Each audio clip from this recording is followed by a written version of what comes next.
Diamond হারবারে মধুচক্র পুলিশের হানায় আটক বেশ কয়েকজন যুবক যুবতী। ডায়মন্ড হারবার দিনের পর দিন ডায়মন্ড হারবার থানা এলাকায় জেটি ঘাটের কাছে আবাসিক হোটেলের আড়ালে দিনের পর দিন চলত মধুচক্র। এবার ডায়মন্ড হারবার থানার পুলিশ ও ডায়মন্ড হারবার মহিলা থানার পুলিশের যৌথ অভিযানে বেশ কয়েকজন মহিলা ও পুরুষকে আটক করে ডায়মন্ড হারবার থানার পুলিশ।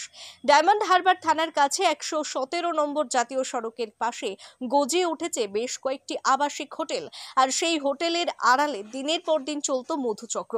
এবার গোপন সূত্রে খবর পেয়ে ডায়মন্ড হারবার থানার পুলিশ ও ডায়মন্ড হারবার মহিলাপুর থানার পুলিশ যৌথ অভিযানের নামে পুলিশি ধরপাকড়ে বেশ কয়েকজন মহিলা ও পুরুষকে আটক করা হয়েছে। এই বিষয়ে ডায়মন্ড হারবার পুলিশ জেলার অতিরিক্ত পুলিশ সুপার মিতুন কুমার দে বলেন, ডায়মন্ড হারবার জেটি ঘাটের কাছে বেশ কয়েকটি আবাসিক হোটেল রয়েছে, আর সেই হোটেলগুলিতেই দিনের পর দিন চলত মধুচক্র।